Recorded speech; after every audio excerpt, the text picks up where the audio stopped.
Okay, welcome back. This panel is called It's More Than Just a Connection. We have access, now what?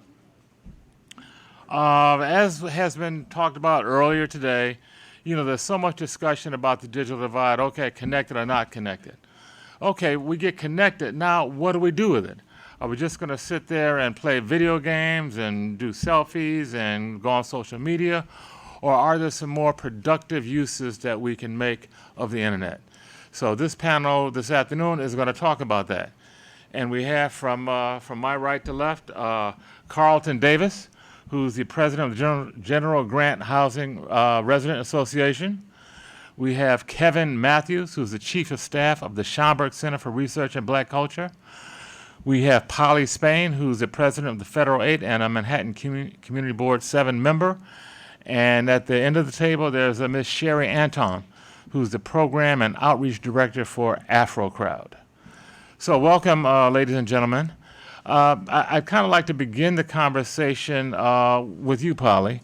As a innovative public housing resident leader on the Upper West Side of Manhattan for many years, you recognized the technology as a tool for the development of your community many years ago. Can you tell us a little bit about how that happened and what you've been doing?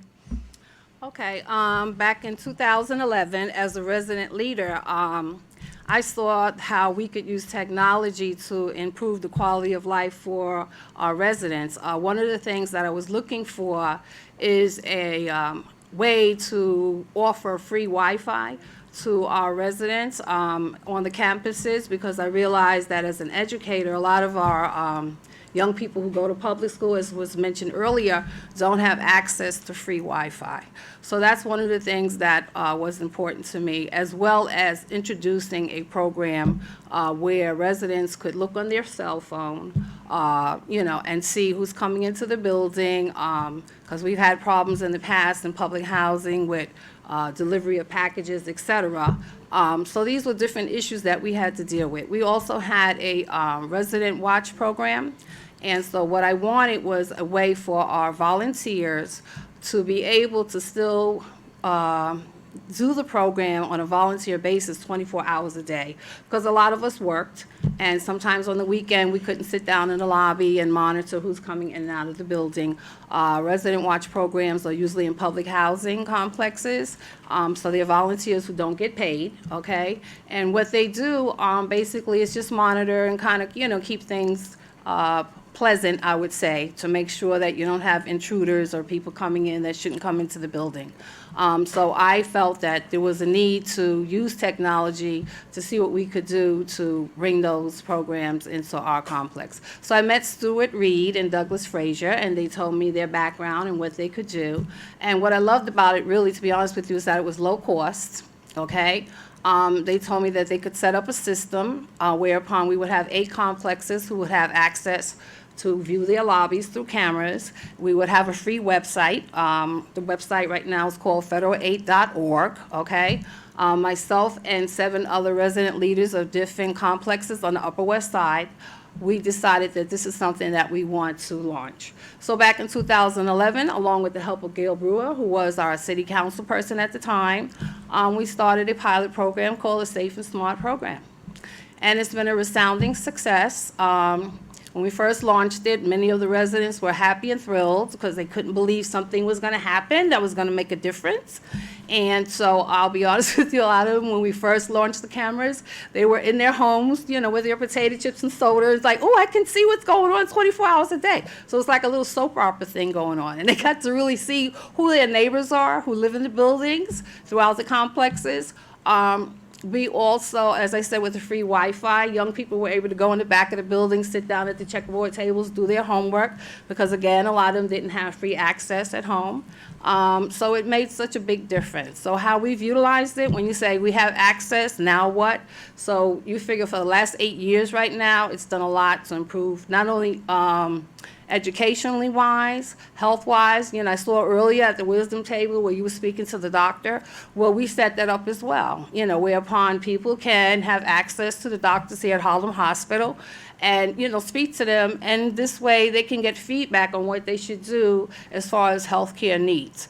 We've definitely used it for job searches, schools, training, etc. And the other plus is that it's free.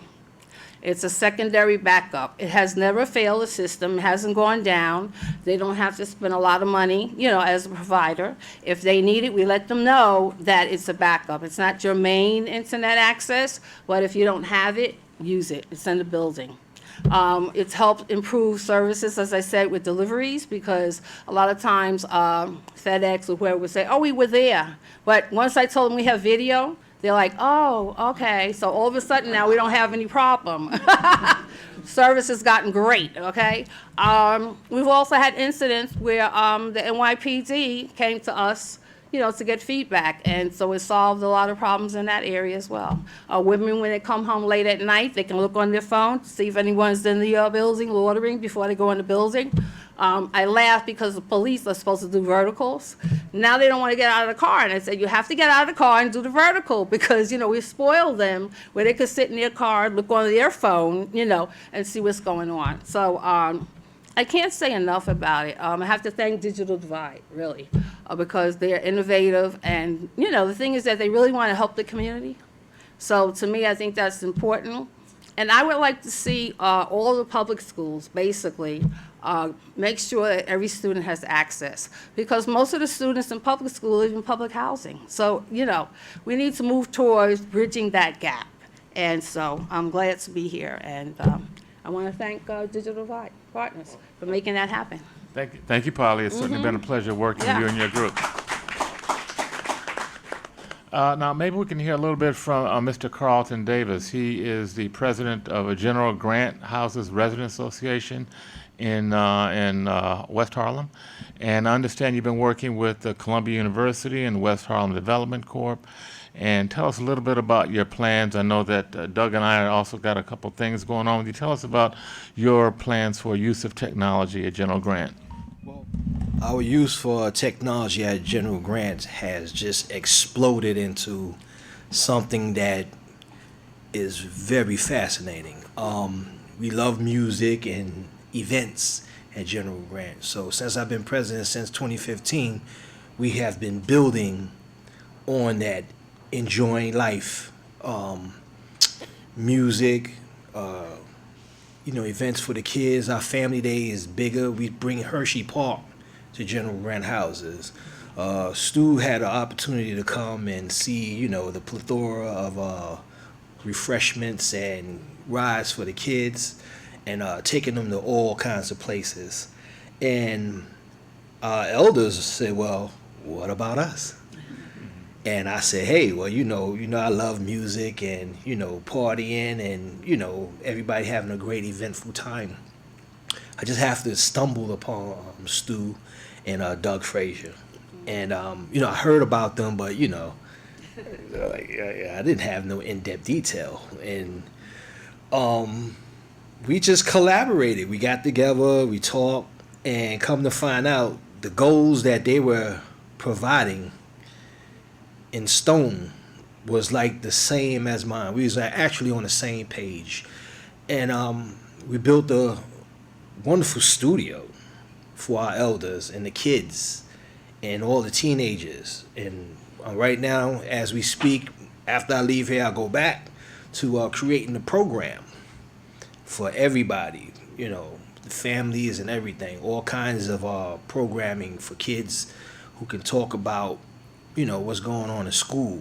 Elders could extend from being at the senior center to, talking on their own shows, and they're actually reaching out and call it intergeneration, where they'll be able to also bridge a gap with the kids now that knows them well, only in the senior center, but now they be able to hear about what they're really talking about in a larger setting, in something more progressive, something more futuristic. And like I said, the studio is beautiful. the way we can have Wi-Fi run through the whole development. Most may or may not know, General Grant was the largest development ever built. I mean, 1,940 apartments. This is a massive development with just 8 buildings. 7 out of the 8 are 21 stories with 11 apartments on each floor. It's wide body, and we just have people who, want things to do in their community. Now we have this huge component to apply to everything else where everybody, all residents can actually be a part of different programming now. Multiple programming, actually. And as far as security, Ms. Paul already said, we went from garbage up to the ceiling in our stairwells to I'm scared to put a bag down. I'm scared to drop gum because I will see something. The video file has noticed that you had left a bag in the lobby, and we will post. And you can look on now, and we have nothing. Everything is reduced. The building is cleaner. It's starting to become healthier. Maintenance can start to scrub down and wash where they had to spend hours removing trash. They on something different now, much more better. They are starting to wash the stairwells down. They have the time and opportunity to do it. Digital divide, from what I notice, has a way, as I speak in General Grant, where they have a most positive effect, where the residents, where I'm trying to tap into, are increasing their self-esteem. They're increasing their awareness that you do not live in the projects. We are the only ones that live here that say we live in you live in a high-rise building, as according to everybody outside speaks, you live in a high-rise. Stop lowering your self-esteem and start realizing that if you get removed from where you at, the next people who move in, that place is going to be a little bit more cleaner and fresh painted and new lobby, and you could have did that yourself. So the point that I'm making from this plethora of what I'm talking about is when I connected with Digital Vibe, we have gone out to seize every opportunity to close the gap, not only on internet and Wi-Fi, but changing the perception of what people think about living in public housing, increasing their self-esteem. That when you walk into General Grant or Johnson or Jefferson or any housing development, that you're walking into an apartment that looks just like across the street, even though it's privately owned, and maintenance. We are doing for ourselves. Become self-sustainable. Wash your own floors, and clean up behind yourself, Now, some people say, oh, he's veering to the right. No, I'm not. Because with this final component, we finally have captivated the minds of the people that you can actually look at yourself and see where the problem. Before they couldn't see it, you could only hear about it. Now you can see the problem.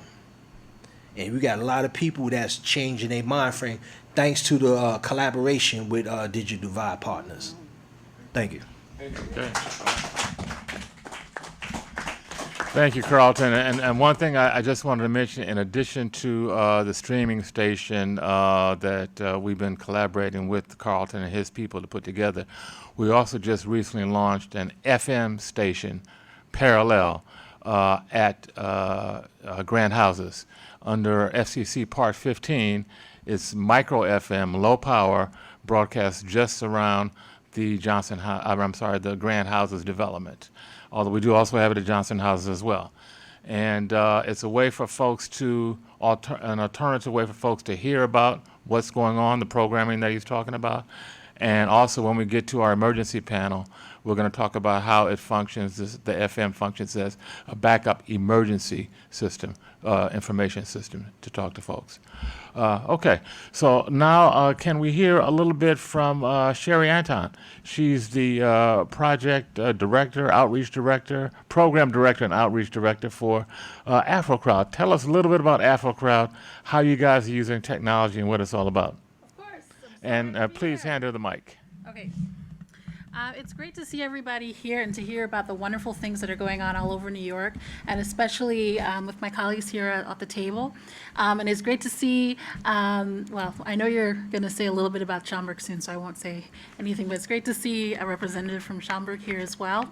AfroCrowd has been working in the Black community, not only here but abroad, since 2015, to improve the representation of Black voices on especially Wikipedia and open source technology.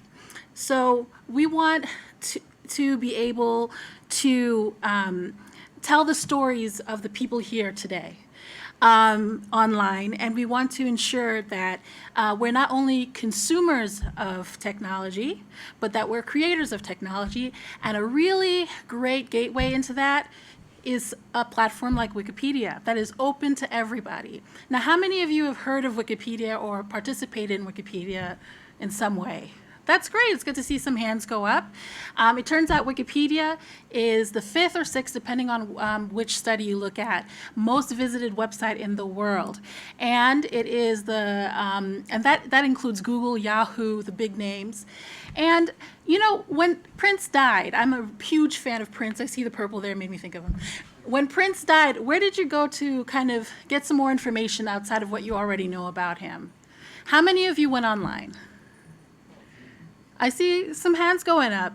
And the facts are that most of the world, when they want to find out more information than what's in front of them, more up-to-the-minute information, they'll go online somewhere to look for it.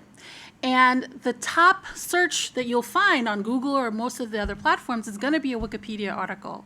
And it would be horrible if some of the great information that the community knows about Prince was left out or wrong. And we want to make sure that that people who go look for this kind of information, especially people of African descent, or if it's associated to our community, that is correct. And also there's so much missing information. And we want to make sure that the community is aware that they can add to that. And what AfroCrowd does is we show people how to do that. And today, before you leave, I can help you get started on that. There's a sign-up sheet in the back.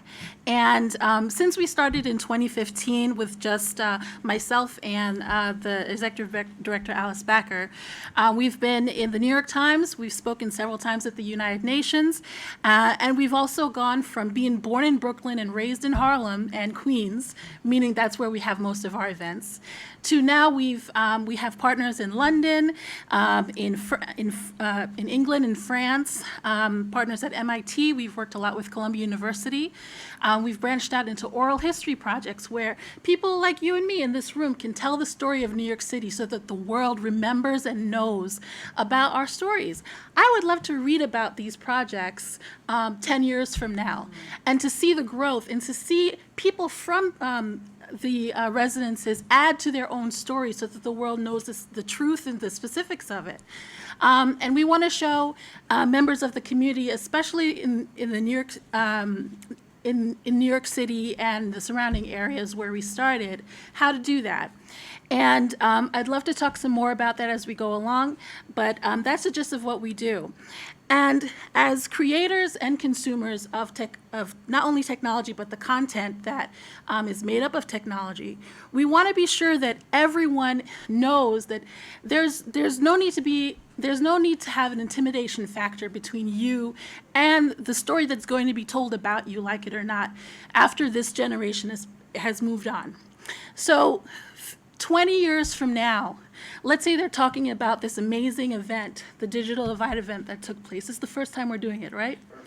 This is the first one. So this is a story. You are sitting in history right now. You want them to have the correct information, right? Why don't you today start that thread? You in this group can be empowered to tell your own story to the world and to be sure that it is correct and to be sure that it is there. We have a list right now in the back of people who are missing from history on this platform that is seen by most of the world. There are millions, there's over 3 million viewers who come to this site, not just in the United States, but all over the world. And do you know that when they come to that site, they can be reading something that you wrote. And something, let's say there's an article that's written about this event, or WHCR produces something about this event, that can be encapsulated for history, and you can be a part of the creating of that. It's easy, but a lot of people have forgotten it's possible. So part of what we're doing is making sure that our participation numbers are up in the telling of our own stories in the African diaspora. Just quickly, I'm going to stop with a statistic. Less than 10% of the editors of Wikipedia are people of African descent. How can that be? We're more than 10% of the community. We definitely have some great stories to tell. A lot of important things are happening every day in our communities, but we're being left out of the narrative and out of the story. And everybody knows that knowledge is what? Say it again. Okay, so ensure that you're empowered with that power. And I know, just looking at you, that you have a lot of history that you are aware of that we're missing. I just want to say a few names and I'll stop. These are some of the names that are missing in that story. Dan Bankhead, Francisco Dangola, Lucille Mason Rose, Clarence Robinson, Chester Redhead, Anna Dangola, or also known as Queen Nzinga, She Needs More, Benjamin Kroger. These are all people who are Black, who are in the Black community and associated with New York in some way, whether they were born there or there's some major history that happened there and it's missing from the story. So with that, I'm going to stop because I tend to hog the time. So I'm going to stop right Well, there. thank you, Sherry. That's some incredible work that you're doing, isn't it? Thank you. Okay, now we'd like to hear from Kevin Matthews. He's the Chief of Staff at the Schomburg Center for Study in African American Culture. And they have quite a repository of history about us. And I'd like to hear from you, Kevin, about how the Schomburg is using technology and how you think our folks can use technology to perhaps access some of the information that you guys have in your repository. Before I talk about the Schomburg Center, I want to mention just one of the couple of the things that I've learned just from this panel alone. So part of our concern is how do we make things accessible to people? And you actually heard a great cross section of it right here. That technology is not just about things, but it can really improve the quality of life. And I'm always concerned about whose life is not receiving that improvement. And in many cases, it's the folks in our community. We realize that we can actually do things to not only change the narrative that we have of ourselves, but that we can create the narrative for what other people think of ourselves as well. So the Schomburg Center is about actually collecting and preserving and making accessible everything we can find on the Black experience. That's what we do. That's what we've been doing now for over 94 years. And a lot of it is online. And if it's not going to be online now, it's going to be online in the next couple of years. Digital is not replacing our paper. We will all have books. We will all want to go to galleries where we can see art. But in order to actually share it, sometimes it has to be digital. So one of the things that I'm perhaps most concerned about and why I love what you guys are doing is that this allows people to actually lose some of the fear and some of the concern about being online and being digital. So maybe 2 years ago, before the most recent presidential election, there were a lot of conversations with elder patrons at the Schomburg Center about how do we get you guys online. Let us develop an email address for you. Let's clean up some of the old things that are, sitting in your box, and let's kind of get you started anew. Let's consider that Facebook page for you and what it might actually do. Let's get you an Eventbrite link so you can get to our events. And then the last presidential election happened, and now everybody has gotten this great fear of getting online. All the work that we'd been doing literally went right out the window because of all of the shenanigans that went on the last election.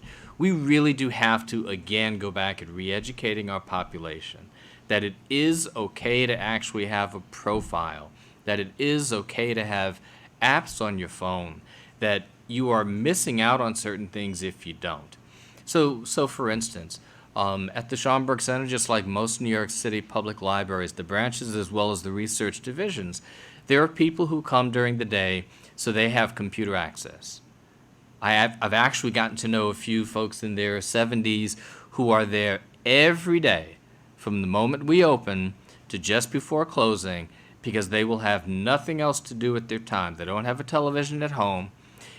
They don't mind reading, but they find a different world by going online. And I'm talking about people who are there every single day, virtually every hour of the day.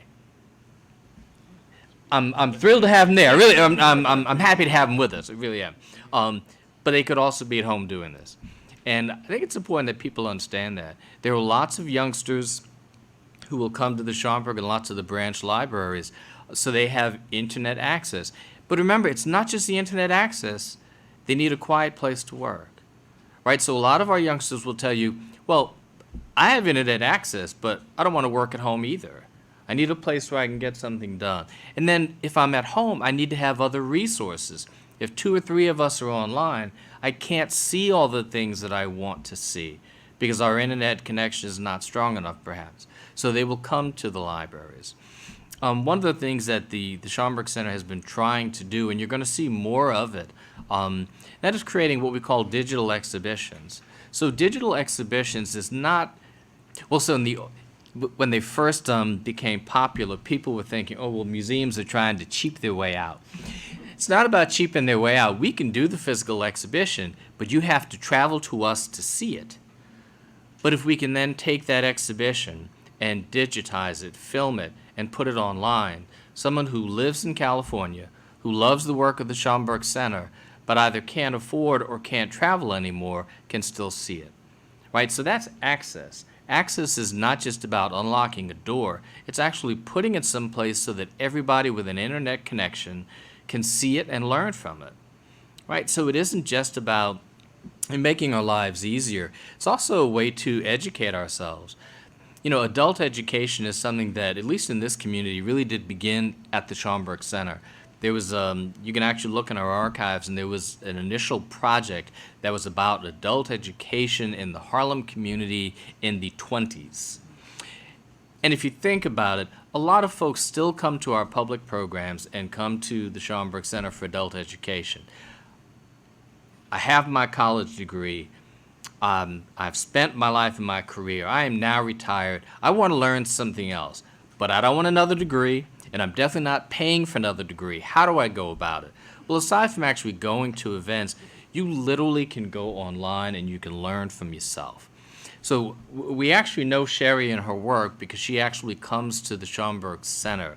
There's actually a hackathon. Is it called a Wikipedia-thon that takes place? It's the two. It's called a Wikipedia edit-a-thon. So it's basically an all-day, sure, you can use the word hackathon, but people get a little bit intimidated by that. Sure, right. But it's a full day of editing Wikipedia, learning how to, improving your skills, meeting people who are interested in history and community and technology. And there's food, and it's just a fun time, and the Schomburg is a wonderful host. We are there every February for Black History Month. And some of the things that they do is to actually go online and make changes where they realize that things are incorrect, okay? And it is important. So the point that Sherry made before about creating your own narrative, that's kind of what we expect young people to do and what we expect scholars to do when they are actually coming to the Schomburg Center. It's not about just learning history, but it's reinterpreting that history and adding to it. So if someone is actually learning something new, we want to learn what you've learned because now there's a whole nother story, a whole nother narrative. And that's the kinds of things we think you can actually do with bridging the digital divide. So again, congratulations on your work, Stuart. Thank you all. Thank you, Sherry. Thank you, Polly. Thank you, Kevin. Thank you, Carlton. I think we learned a lot today about what you can do with the connection, other than just entertain yourself. Many ways to improve our lives, improve the quality of our lives. So thank you all. Thank you. Okay.